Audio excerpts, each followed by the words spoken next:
individually and collectively.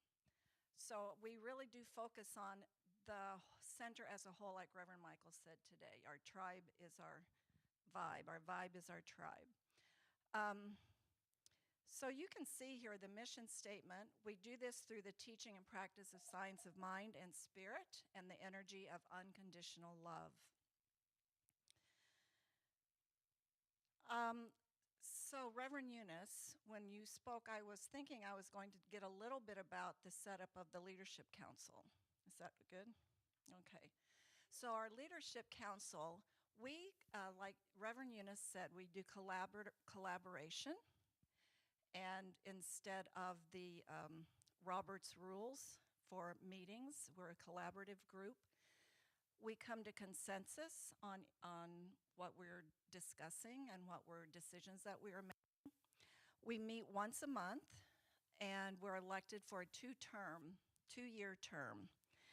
And we have at the center here, we have what we call cores that we use as a way of organization tool. So we have different cores in our center. We have a volunteer core, we have operations core, we have a logistics core, music core, financial core, marketing core. We have all kinds of cores. So there's all kinds of ways that people can become involved to use your talents.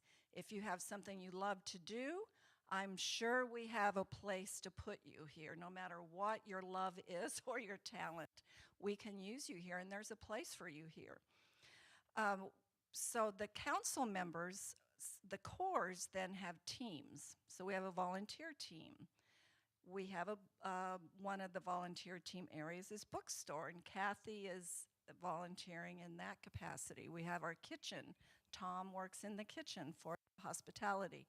We have greeters and ushers. We have a lot of ways in different areas in our volunteer core.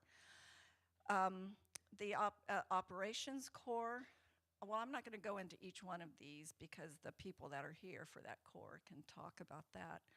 But what we do on the council is that we're a liaison for the team leaders for that core.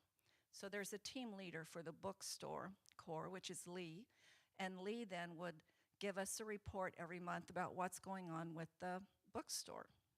And it just keeps us involved as the Leadership Council on keeping, so that we can keep visioning and keeping our thoughts and our affirmations in line with what's going on in the center with the membership. So the core leaders just come to the report to the liaison members on the Leadership Council. So that it's really, the Leadership Council is more of a vision holder. We're vision holders. We try to sense the needs of the community and work for those needs or work to fill those needs. We take care of the business of the church financially and operationally. So that's one of the big things that we do. We have usually a retreat once a year for team building and visioning and planning. And we will be voting on new members at the annual meeting on not next Sunday, the Sunday after. So I encourage you to come as new members and vote for our council. Right. Any questions on that? Anybody? And there is a graphic in the yes. that has more detail on each core. It's about Oh yeah. these pages, but it looks like this. Yeah, after shared leadership. Yeah. So this packet, when you go home and you just, need something to read, this has a lot of information about how everything is set up here at the center. Okay.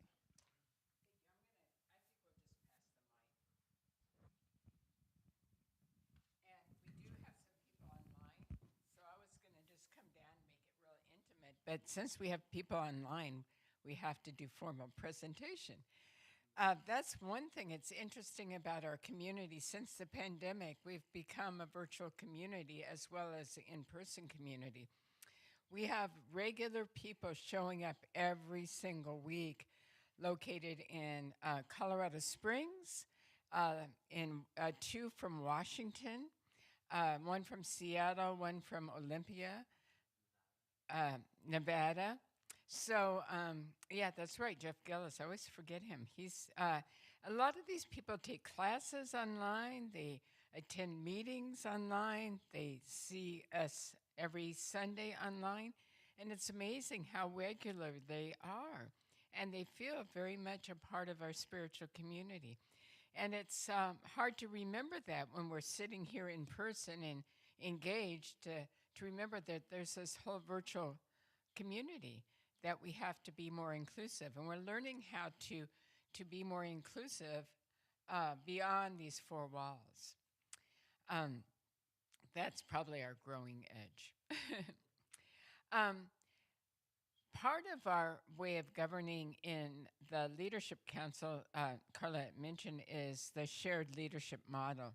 And what that outpictures is that we don't very often vote. We do everything by consensus. And to do that, it takes a little bit longer, and we have to discuss things until there is a feeling that everybody understands and everyone then can agree with what they understand is agreed upon, and then we commit to that we've just discussed. So that is the method that we use primarily on the council, and when we can't come to an agreement, then we'll vote. But voting oftentimes is an either or proposition. If the outcome is on the side of what you voted for, then you feel good about it. But if it's not, then you feel bad about it, and causes division. So that's why we don't vote. We do things by consensus. There is a differentiation of expectations and purposes and ways of operating between the leadership council and the minister. And there's a whole page that talks about the role of the minister and the role of the leadership council. So the role of the minister, just to give you an overview of what that page is about, the role of the minister is in the actual ministry functioning. So counseling, teaching, and speaking are the primary job responsibilities for the minister. The minister always serves as just one on the leadership council. So they have no other authority but that. There's a leadership, that is expected. I'm expected to lead by example. However, it's not top-down management, so to speak. It's not that, well, this is my church and I'm going to say where we go. Everything is done through this feeling of consensus. And so every person that is on the leadership council that we've just mentioned is really representing that aspect of our community. So Mitch, for example, is in charge of operations. So in his comings and goings and talking and everything, he is the voice for anything that has to deal with facilities or our property. So, for example, when Peter came up with this idea, he caught this vision for our labyrinth, then he had a discussion with Mitch, and I think Steve was involved, and we went to lunch and talked about what would it be like to have the labyrinth. If there were any costs involved with that, then he would have gone to Mitch for approval, and Mitch would have gone to the leadership council for approval and said, Peter needs $5,000 to build the labyrinth. We got a donation for $5,000, but we didn't use it, and all of it. We did have to buy the rocks, I think, rocks and gravel, but a lot of it is going, and we're now going to embellish it with, plants and trees and stuff like that. So it will be, but see how the flow goes? It is not, only one person doesn't call the shots. It's always coming back to the leadership council, and every person on the council represents. For example, Reverend G is leading the volunteer corps. So his position really has probably the greatest input because we have all these teams, and then all these teams feed into information to him, and then he brings it as a representative to the council. So that is how it works. My function is pretty much the content and the meat while we come to church. You know, to select speakers and teachers if I'm not teaching a class, to make sure that those who are teaching are expert in their chosen field. Um, uh, so that's pretty much the roles differentiation. Are there any questions? Yeah. Oh, please, please. Yeah.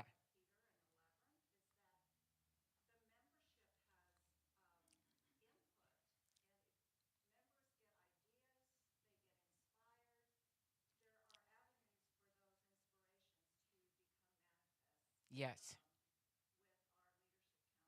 Yeah.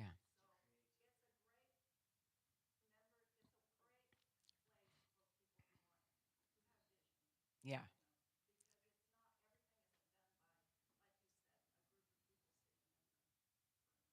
Yeah.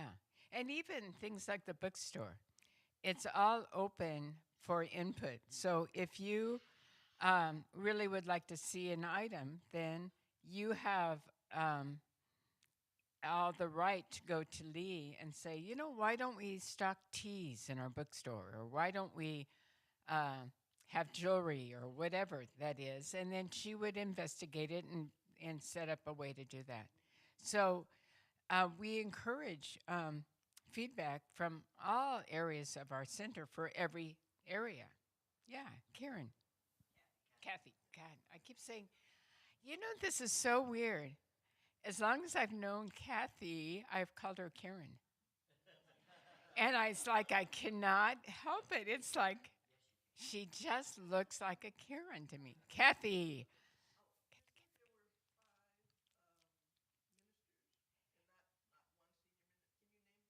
Okay, I'm the senior, so the buck stops with me. And then there's Reverend Robert, Reverend Michael, Reverend Mark, Reverend Vince. So that's me, Michael, Vince, Robert, and George. No, George and Ed function like they're on staff, but they probably do more than some of our other ministers. But they're actually out of the, they just love to volunteer. They should be. Reverend G is on our leadership council. So quite often I include them in everything because they feel like they're part of staff to me. We should do something about that. But how have I missed someone? Huh? Yeah, he's not really. He hasn't really stepped into a leadership role. He's a man. We have several people that's been ministers here in our congregation because this is a retirement community, and CSL ministers come here to retire.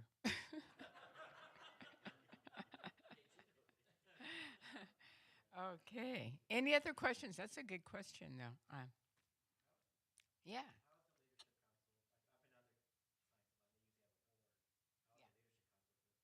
It's boards are usually a different model. They have more of a top-down management model. Structurally, leadership is more the core model, where it's just a different form of governance.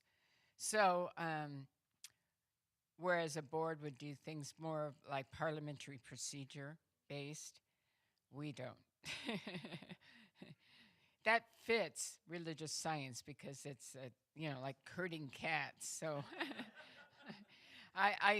my early days of ministry, I was a part of a center that had parliamentary procedure, and all we did was dealt with parliamentary procedure. We never got anything done. I like this model. So that attracted me. I didn't make it happen. That was one of the things that was a big signal for me that this is my home because I liked how you guys were doing things. All righty. In your packet, and please ask questions as we go along. The next agenda item is what is a practitioner? And I did not ask in advance, but I'm going to ask Reverend. Yeah, he's like a Reverend Peter. Would you mind just giving a quick uh, overview of a practitioner and what it's like to be a practitioner here?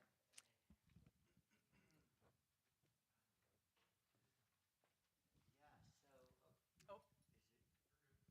We're live. Okay. Hi, everybody online.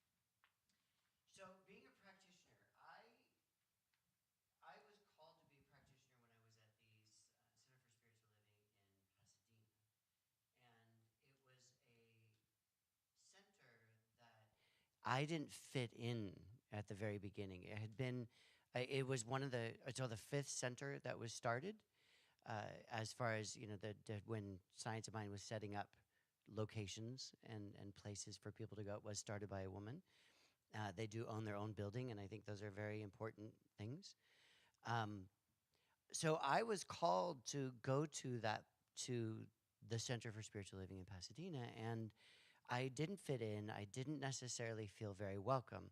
It was a long historical predominantly black center, and here I am, a gay white guy walking into a room, and it was a beautiful, beautiful experience and it was really for me a big science of mind moment because I walked in with kindness and I walked in with my personality that I have and they didn't quite know what to do with me, but I stayed and I felt so loved there. It was a place where I was just embraced. It took a while. It was kind of, I look at my family's from the East Coast and I was born and raised in California. And East Coast people, they don't like you right away. But when you get in the fold, boy, you are in the family, right? West Coast people, I look at it and they go, oh, we love you, let's do lunch, and then you don't hear from them, right? Right? So when I got into that community, and I was pretty much the only gay person, there was one older woman who was a lesbian and was black in the group, and it was amazing to have that.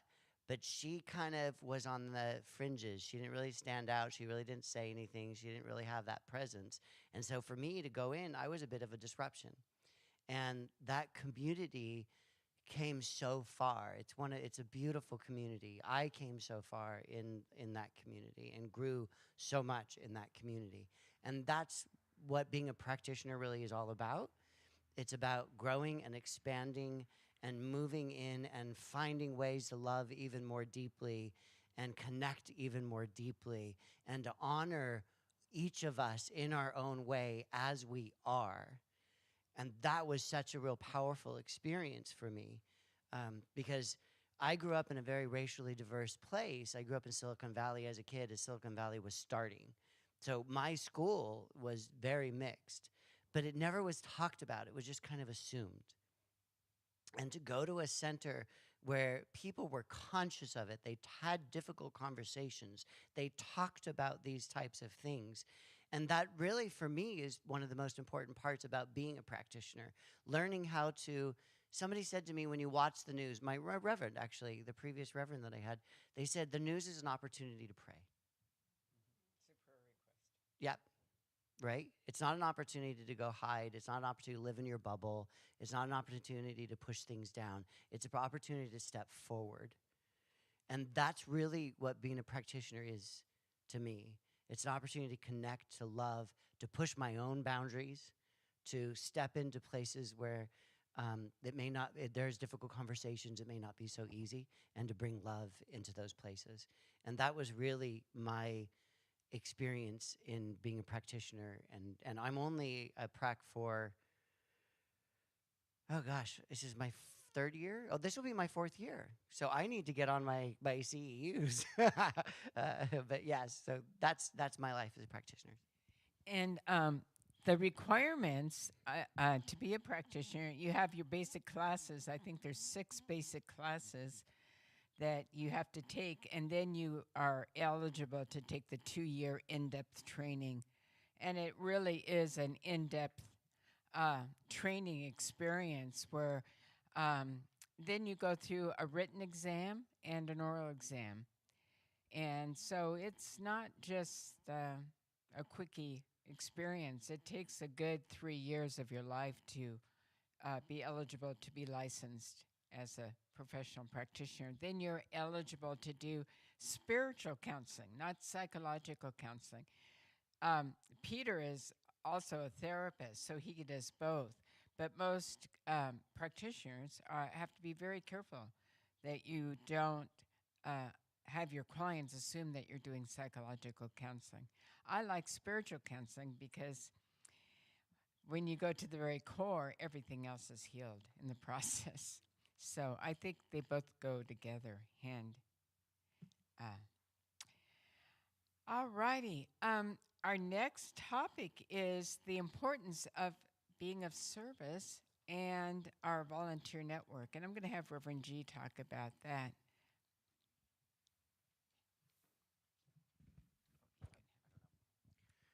Are we on? Yeah. On now? Okay. Yeah, so I am I like to call myself the volunteer liaison on the Leadership Council. So all of the different cores of all of our different things. When we talk about volunteerism, you'll hear us talk about tithing or giving to our community. It's time, talent, and treasure. So if I'm giving my time, and what we learn in any of that, tithing and giving to our community, is that as we give, we receive back. So if I want more time, great idea. Get involved in being a greeter, being an usher, being one of our hospitality people. We have so many different things. We have volunteers for the Rainbow Alliance. We have volunteers for I'm trying to think of all the different things. I know we even have volunteers for when we have memorial services here. There's a group that comes together to help support people who are having a memorial with food and hospitality in that sense as well. So we have lots of different volunteer opportunities, and I'm always open to hear anyone's new idea of a new volunteer opportunity that we can create here, because we're always expanding and growing. And we're always growing into that greater way of being. So it's really important. And I just wanted to say one thing about being a minister is that I couldn't be a minister without becoming a practitioner first, because I have to build that healing consciousness. And that's really what a practitioner does, is they build a healing consciousness to be present Thank with you for each saying and every that. individual. And to me, my practitioner license still is the most important thing I ever got in my life. I love my ministry, and I love being in ministry. But I don't know what ministry is for me yet. So that's why I'm not a part of the community as a minister, and yet I'm still present as a minister in the community. So if there's any questions you have about volunteer opportunities, I'm always available to talk about it. And are there any questions that you have in regards to volunteer opportunities that we may have that you may be interested in being involved in? Even a new team that's going to start is Office Angels, because Lee That's has right. so many opportunities for service opportunities, just so that our whole community Right. can keep functioning. Yeah, because So Lee is she's gonna a part-time, Yeah. a worker in the office, and so we need volunteers to help her to do some of the tasks that allow us to be administratively involved in what's going on.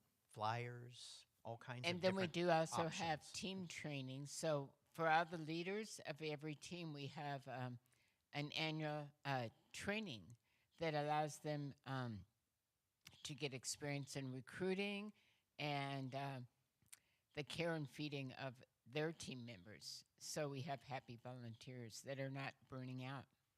Exactly. So these are all important things, and each volunteer corps has a mission statement, and we're actually working on that right now, because having come out of the pandemic, a lot of things were not still in activity. So we're reactivating a whole new way of being in the world. And it's so funny that's that you happening. should mention that, because on the last page, I think, or the second to the last page of your pamphlet, is a beautiful flower. It's the last page, and that has all the vision statements of all the teams on it. including the core council. And every team had vision their statement. Right. So, any questions? Oh, and I'm also on the Leadership Council in the capacity of the corporate secretary as well. So, I am the one who signs official documents for the organization. But I don't feel that one is as important as the volunteer liaison, because our volunteers are what make this community work.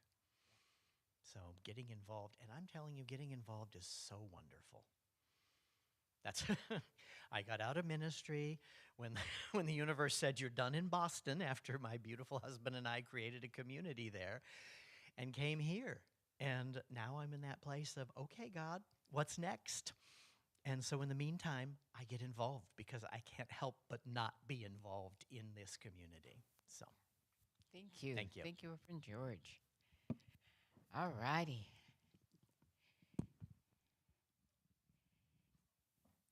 So that kind of brings us to the big ask. Is this the time Spirit is calling you to become a co-creator?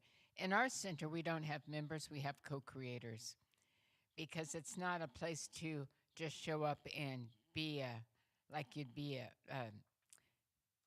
well, I belong to the Rotary. It's a place to come and be fed and to be of service. And you're of service when you sit down next to someone and share your own truth with them. So we're always being of service here. So anyway, if you would like to be a co-creator, there are, what did I do with them? Orange cards, co-creator cards. I just picked up all of them. Oh, there they are. See, I do this. I leave things all over the place. And our treasure, you know what? I forgot. I skipped over your part, I think. Yeah, you were the co-creator person, and that I thought about coming up and talking a little bit about the process of being a co-creator. There you go. I knew I had. The process of becoming a co-creator starts with these orange cards, apparently. There we go. No, it's important to have co-creators, and it's a really nice thing that has changed around here since the pandemic, because we have so many more new co-creators.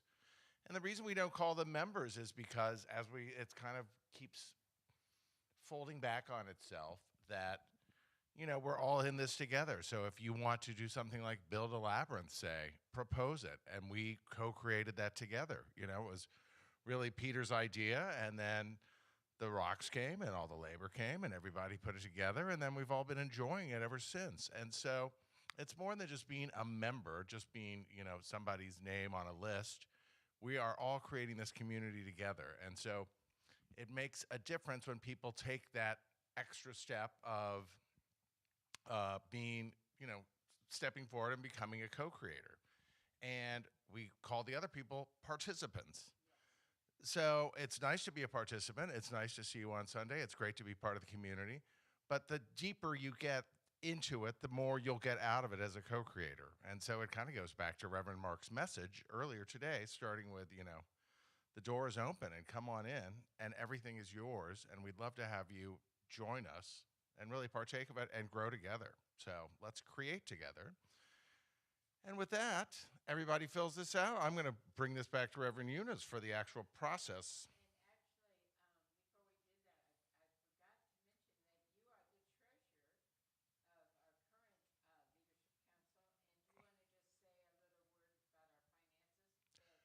So our finances have worked out through, everybody shut down in March of 2020, which it's hard to believe that it hasn't even been 3 years since the world started changing. And we didn't really know what to do. We didn't know how this was going to work, but with Jeff Kingfisher and Reverend Eunice and George Melton, and I'm guessing Reverend Robert was in there that week too on those meetings of pulling it together. And within 1 week, we were streaming online, and we started immediately. And with that, we've managed to keep the center going, and we kind of We've had a little ebb and flow in our finances, I would say, but we are really back to about where we were when we started. But even better, we had a really successful, Reverend Ed was the chairperson of a very successful pledge campaign this fall. And so looking forward, we feel like we've got this momentum and we can start doing more things back in the community. And certainly our, finances are sound, which is great.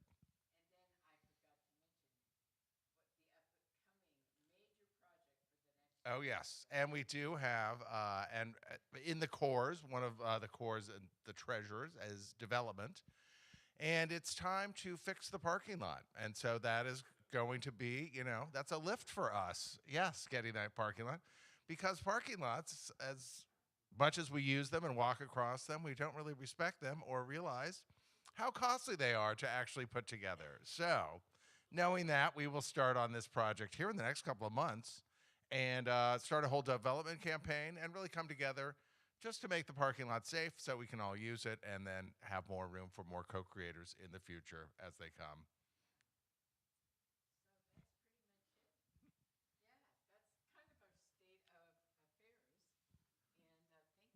No problem. So pass these out. Yeah. And please fill them out. And then part of the process is that once you fill these out, then I will send you an email or a text this week, and we will have we have a welcoming dinner for co-creators. We usually have spaghetti and salad and garlic bread and wine. Robert reminded me of wine. And then that's the Friday night, and then that Sunday, which will be next Sunday, is our welcoming ceremony, and you will be brought up and introduced to the community and given a red rose, and we do a little vow at that point, and it's a beautiful ceremony. So that's what the process will look like. When you become a co-creator, you're entitled then to vote for our leadership council at the annual meeting. If you so choose to run for the leadership council, you need to be a co-creator for an entire year before you can run. So that's kind of what the process looks like. Other than that, what you're really agreeing to is to live by principle, be loving, be in integrity with your word, and be all that you're created to be. And that's the only dogma and rules that we have in terms of being a co-creator, part of our community. So other than that, we don't have a shout. Thou shalt do anything. Except for thou shalt be your own beautiful, radiant self, as Reverend Michael said today. All righty. Any questions whatsoever? We've kind of just given you a real brief overview. Everyone here who presented, whether it's Peter or Reverend Robert or Mitch or Mitch, did you have anything you wanted to add about the facilities whatsoever? Except for, boy, what a beautiful job your contractor did in installing our new stove. I'm so pleased. Yeah. I just want to say that what we believe, Uh-huh. this was when I came in here and I read this, I said yes Ah. to that. This, for me, coming in here was so important as part of, my understanding. That was written by Ernest Holmes. And that is as close to our belief structure as we can get. It's the fourth page in. It's called the Declaration of Principles. And it just tells you what we're about. We really, literally believe that everyone is created in the image and likeness and the very essence of pure spirit, so that all creation is to be honored and revered. Yeah, Kissy. Oh, thank you. First of all, the term high watch came out of agape. I came from agape. I don't know if you used high watch before I came, but at Agape, it was our practice to go into silent meditation for two practitioners. Usually, the person speaking, there was a triangle so that each practitioner sat in the two farthest corners, and it created an energetic field. And you could literally feel it when the speaker, when I speak into that field, I can feel the presence. Here, we have one of our resident artists, Jazz Minkle, created a structure over there, that beautiful wooden, is called the High Watch. And that's where the practitioner, and you'll see a person sitting there and their eyes are closed, they're holding the High Watch. But sometimes I notice in our center here, people hold the High Watch and they like to sit throughout the congregation. And sometimes ministers or practitioners will just go into silent prayer. So I'm up here speaking, and I could feel the prayer field, and they may be sitting throughout the congregation. So High Watch means going into silent prayer, silent meditation, and just tuning into that oneness that is present. And it really can be felt. Does that kind of explain? Okay, good. Good question. Any other questions? Yeah.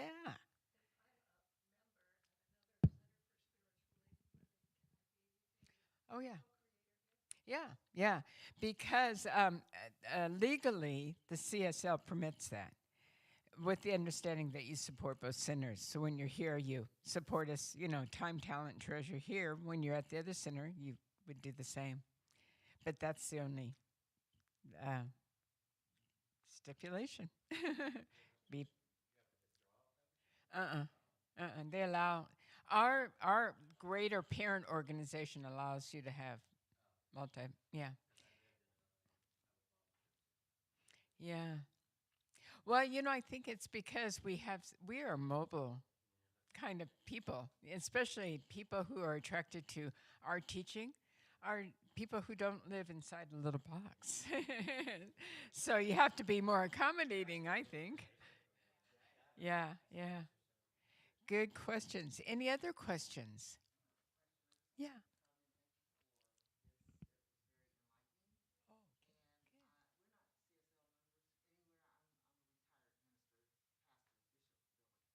Wow. That's awesome. Well, see, oh, yeah.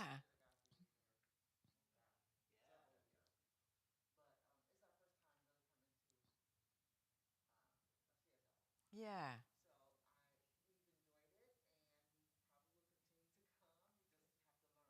Right.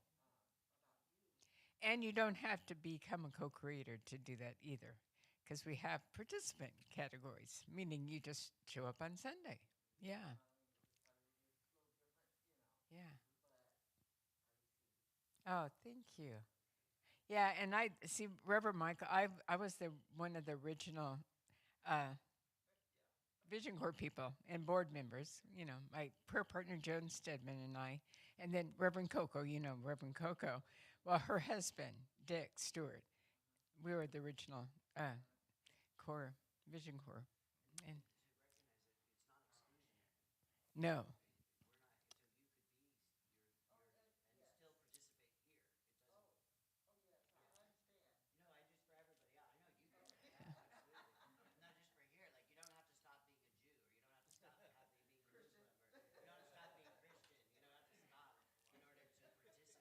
Well, it's so funny because when Robert and I were working on the kitchen, after you'd left, a guy came wandering in, and he was Jewish. He let me know he was Jewish, and he says, is it okay if I come to your center? He had picked up all the brochures and he was reading, and he goes, I like what I'm reading, and I said, oh yeah, because Ernest Holmes has a statement open at the top, meaning that all faith traditions, we honor and respect all faith traditions, and all are welcome here. And it was quite often that in all my other centers, I always had people, Presbyterians and Catholics, but I mean, I had people remember. I had a Lutheran minister once that was a real active member at our center. So yeah, all are welcome. But how wonderful. Yeah. Yeah, we have classes. And all of our classes up until practitioner training are offered by a love offering donation. And various classes, the first class is called Foundations. We just finished that class in the fall, but it'll probably be repeated in not this quarter, but maybe the next quarter. We do it like twice a year. But you can start with any of the classes, and they have a review of the principles as part of their classes. But yeah, they're, yep, we have Essential Earnest, which would be a great start because it kind of gives an overview of how Ernest Holmes, the founder, conceived of this teaching. So and then I'm teaching The Power of Your Word, which is really focused on how to pray effectively, effective prayer. So, oh yeah, CSL has, CSL.org has, that's the home office. They have online classes, or you could contact them and they could tell you if there's probably there's a foundation class offered somewhere in the world at every moment of the time. So there's a lot of different ways to get the information. And we're always available. Mitch is a practitioner, Peter's a practitioner, Reverend Robert, myself, any of us, Reverend G, his husband, Reverend Ed.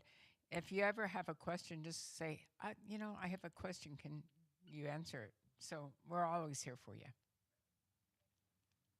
Any other contributions from anybody or any other questions?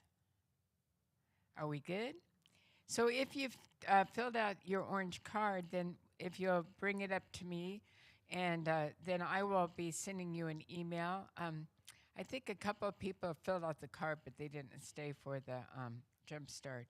So we will be having our welcoming our welcoming dinner is this Friday night, and it'll be at 6:00, and there'll be spaghetti and salad and wine and dessert, and it will just be a gathering to get to know each other.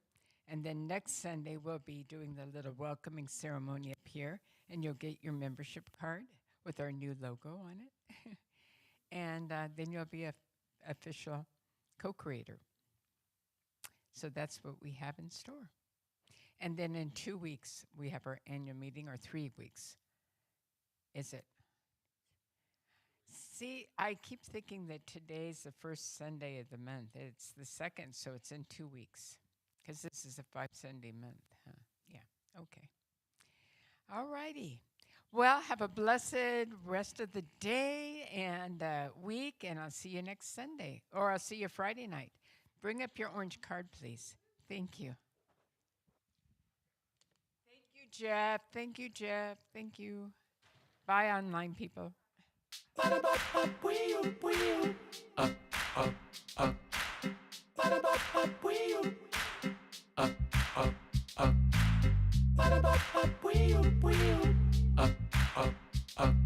One, two, three, four. Up to a higher place. Up, far beyond this time and space. Up to a higher place. I feel my soul rising to a higher place.